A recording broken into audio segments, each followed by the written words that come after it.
আপনি যদি উইকেট হিসাব করেন আমাদের এটা যে উইকেট এখানে 200 আমরা পিএসএলেও দেখছি 200 খুব ইজিলি হচ্ছে এবং 200 চেস করার মতো বিষয়টা এরকম না যে চেস আমরা করতে পারতেছি না। লাস্ট ম্যাচও ফার্স্ট ম্যাচে আমাদের যখন লিটন ভাই হৃদয় ভাই ব্যাটিং করতেছিল 10 ওভার পর্যন্ত আমরা গেমে ছিলাম। সো আমার মনে হয় আমাদের কনসার্নটা আমরা ব্যাক টু ব্যাক উইকেট হারিয়ে ফেলতেছি, এই জায়গাতে আমরা একটু ব্যাকফুটে চলে যাচ্ছি। টি20তে যে দল 10টা উইকেট নিতে পারবে তারাই বেশিরভাগ সময় জিতে। আমি মনে করি আমাদের উইকেট ধরে রেখে খেলাটা খুবই ইম্পর্টেন্ট এবং আমাদের এই জায়গাতে অনেক বেশি কনসার্ন হওয়া উচিত এবং অনেক বেশি ফোকাস হইতে হবে। আমি যখন উইকেটে গেছি তখন মিরাজ ভাই ব্যাটিং করতেছিল, আমার একটাই টার্গেট ছিল ওনাকে আমি সাপোর্ট দিব।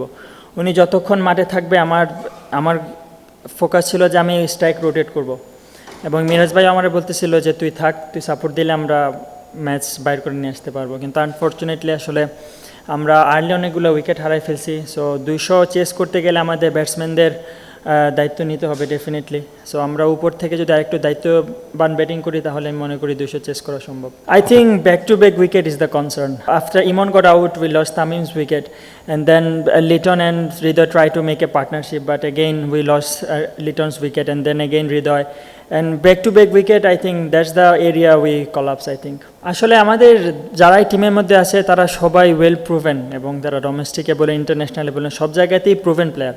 সো আমার মনে হয় তারা একটু হয়তো ছন্দের বাইরে আছে, কিন্তু আমি আমার টিমমেটদের উপর অনেক বেশি আত্মবিশ্বাস রাখি।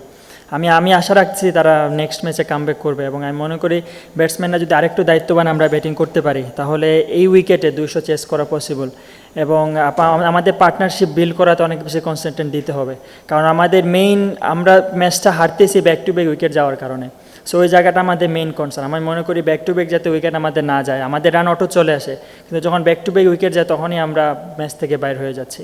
After Shariful only bowled 4 balls, I think, and I think Liton Bhai managed it very well. He used the occasional bowler very well, and I think it didn't concern us very much in the match.